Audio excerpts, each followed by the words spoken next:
Hey guys, I wanted to go through a few of the problems in the post-break reactivation in order to give you a leg up if you're feeling a little bit stuck. First up, we're going to look at a couple problems involving exponent rules. And the first one I'm going to look at is number 1. I've got stuff on the top and the bottom of this fraction. Stuff up top is nothing I can combine, so I might deal with the bottom first. And make the first step of this keeping the top the same, 2y x to the negative 4. And the bottom, that 4 is going to get distributed to each of these, so we get x to the 8, y to the 8, y, I'm going to write to the 1, so I don't forget that on either of those. And then I'm going to continue by combining the bottom a little bit more, so we get 2y to the 1, x to the negative 4 up top. And on the bottom I get x to the 8 and y to the 9 after I add those exponents together. I know that if I'm dividing, I'm going to be subtracting those exponents. So we get 2, 1 minus 9 would be y to the negative 8. And negative 4 minus 8 would be x to the negative 12.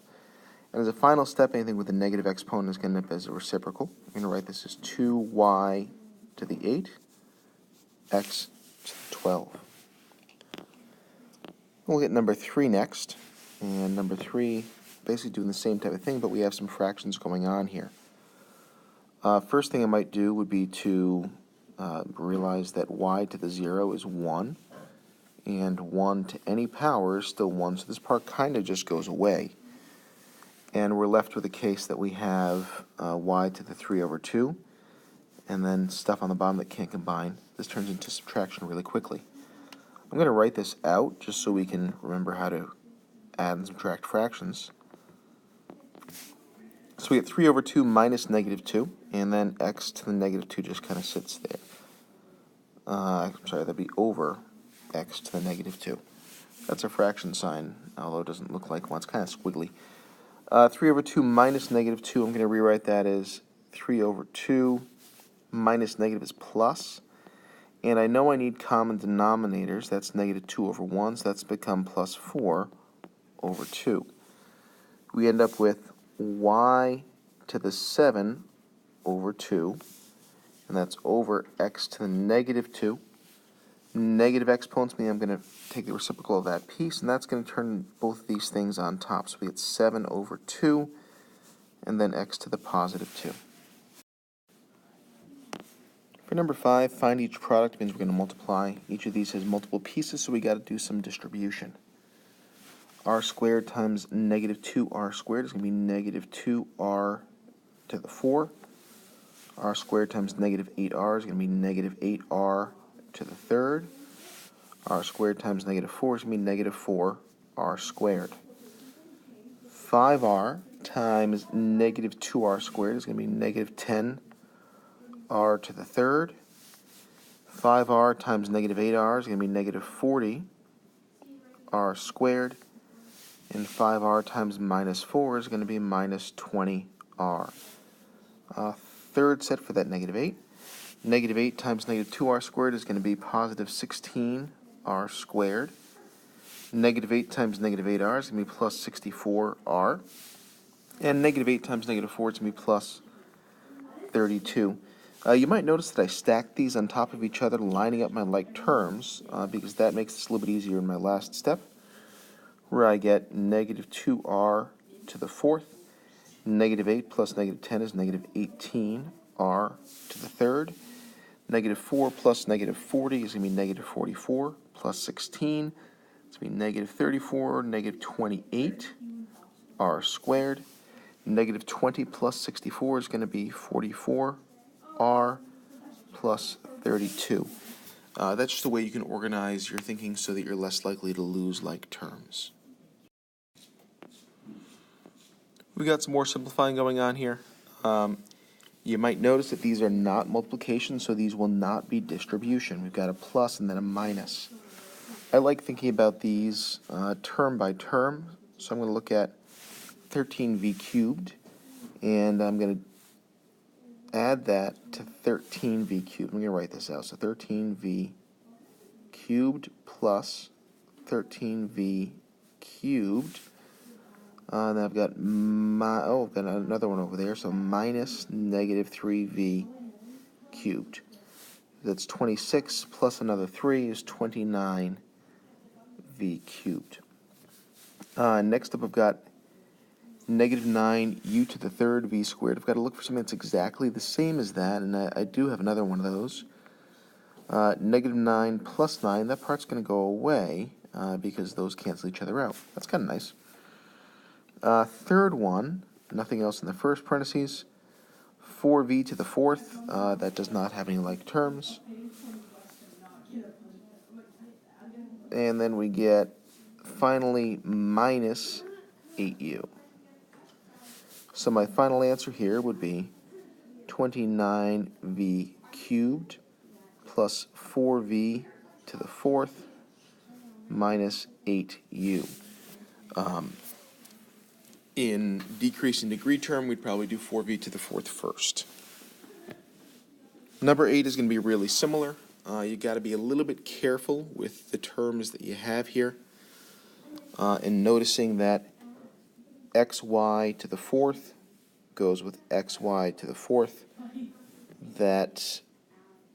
I think that might be the only like term besides some numbers here.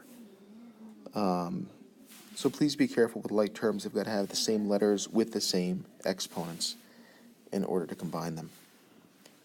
For number 9, we've got to do some division.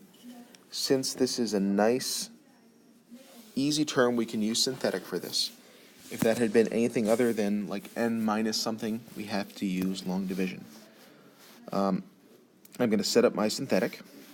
So we got 1, negative 19, 99, negative 85, 33, positive 9, the 0 goes on the outside. Bring down our first number. 9 times 1 is going to be 9. Add those, we get negative 10.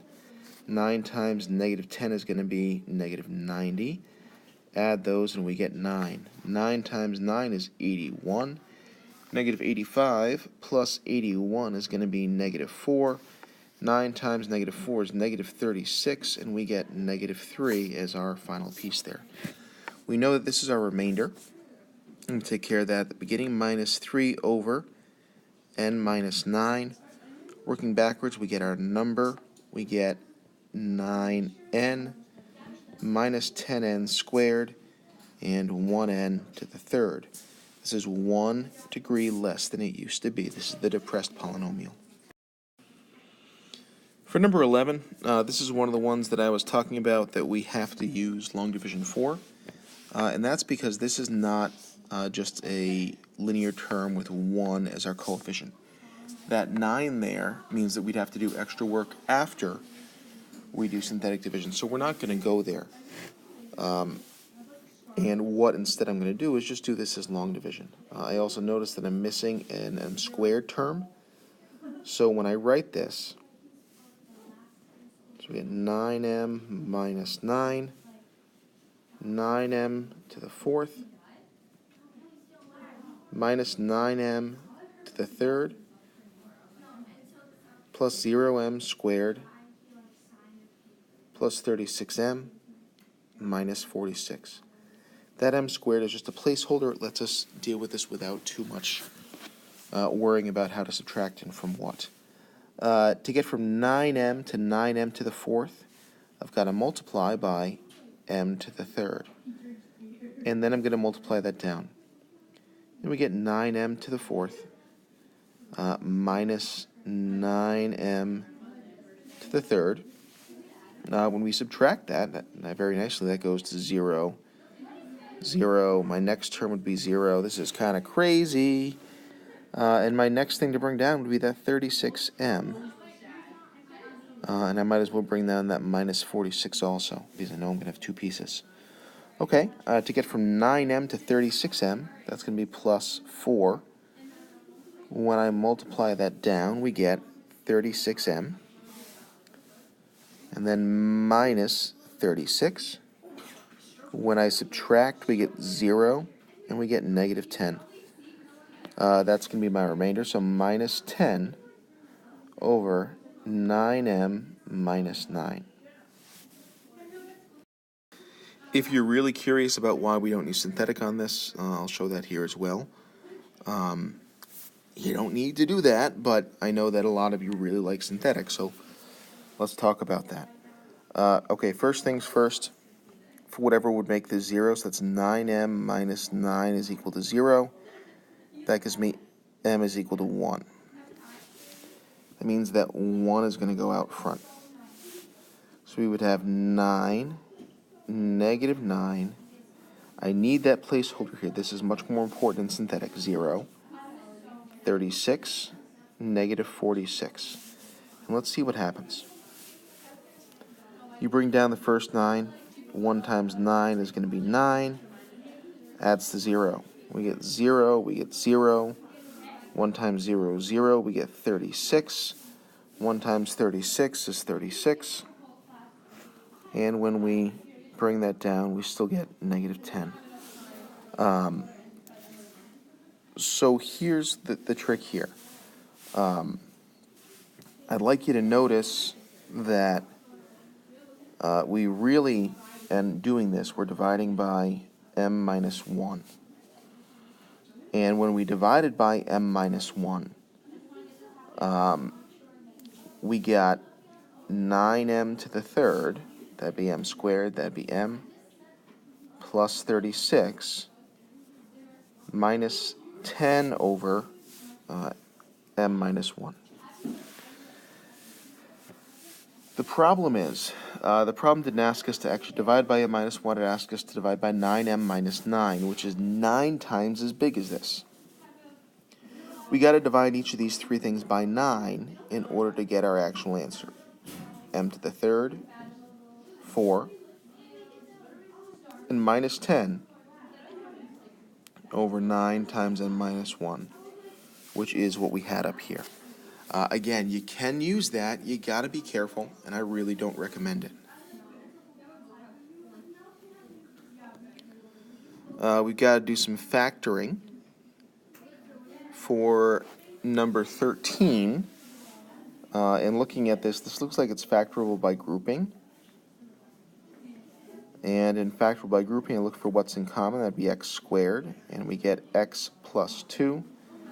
And I'd take a minus 1 out, and that would be x plus 2. That would bring me to y is equal to x plus 2. My leftovers would be x squared minus 1. This factors further based on difference of two squares. We get x plus 2, and we get x plus 1, x minus 1. Number 14 is probably going to be pretty similar. Number 15, this is going to be, this is not 4 pieces, so this is not by grouping. I've got an x to the fourth, an x squared, and a 32. This is going to be quadratic-like, so I'm going to do that a times c version of factoring. Looking for things that multiply to 32x to the fourth and add up to 12x squared. That's going to be 8x squared and 4x squared.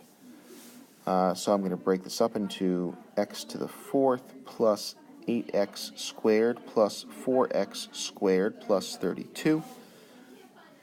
First half of this factors into x squared and x squared plus 8.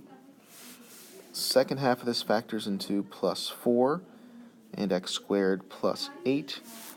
That's going to turn into y is equal to x squared plus 8 times x squared plus 4. If those were minus, we could factor further. Because they're plus, we don't have a sum of two squares factoring pattern that gives us any real numbers. So you can stop here. For number 16, you might notice that all of these have an x, and we got an x to the fifth here, so we might as well get rid of one of those x's at the outset. And we're left with x to the fourth minus 10x squared plus 16. That's going to factor a lot like the one that we just did. And the inside of this would end up factoring into x squared minus 8 and x squared minus 2. Because those are not perfect squares, that's as far as you could take that. If you really wanted to, you could rewrite this as x and x minus the square root of 8, x plus the square root of 8, x minus the square root of 2, and x plus the square root of 2. Do you really want to go there? I don't think that you do.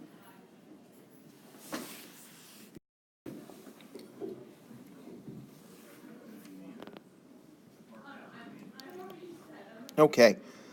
Up next, we've got some rational zero problems.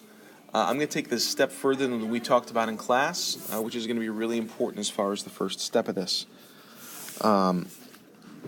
And from there, we'll find a way to deal with these.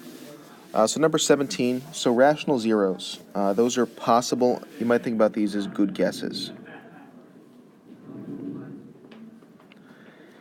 And we have two types of good guesses that we're going to find. The first are the whole number good guesses. Those are generally going to be the ones we try first anyway. And then we're going to look at the fractional good guesses that some of these will have. For example, for our first one, what we're really doing is finding factors of the leading coefficient and our last term. And we're going to be dividing those. So the rational zeros that are possible would be, the only factor of 1 is 1. That's kind of nice. So we got 1 and negative 1 as possibilities. The factors of 5 are going to be 1 and 5. The rational root or rational zero theorem tells us that we have to divide those to get the other set of factors. So we'd get 1 over 5 and negative 1 over 5. Again, we're not going to use those unless we really need to.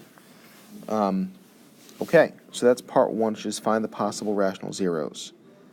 Then we've got to factor each. Okay, let's try some of these factoring. That means the guess and check method. And I'm going to try 1 first. So we got 5, negative 9, 3, 1. If I bring down the 5, 1 times 5 is 5. Negative 9 plus 5 is negative 4. 1 times negative 4 is negative 4. 3 plus negative 4 is negative 1. 1 times negative 1 is negative 1. We get 0. Pretty quickly, that tells us that we get something that worked. We had no remainder there. I'd like to remind us that this was x minus 1. And our leftovers, that's the remainder, that's my number, x squared. So 5x squared minus 4x minus 1. And here's the cool thing. As soon as we get an x squared, this is factorable as a quadratic.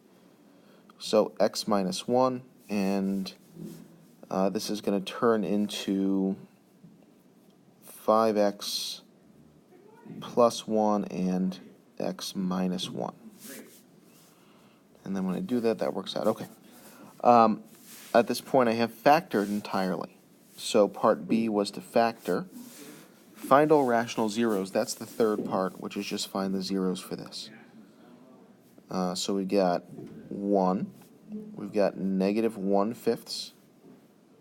And it looks like we're going to have 1 again. So we end up with 2 of the same root. I'm going to do this for number 19 as well, because here we have the potential for some additional things. Starting with my integer ones. Possible rational zeros. 3 has factors of 1 and 3. 3 has factors of 1 and 3. And in looking at this, we're going to choose 1, negative 1, 3, negative 3. And then what I'm going to do is divide each of these guys by 3 as well. So it could be 1 over 3, negative 1 over 3, 3 over 3, and negative 3 over 3. And what you might notice is that we already have those two as 1 and negative 1. A lot of times these are going to duplicate themselves out, so you only end up with a couple extras.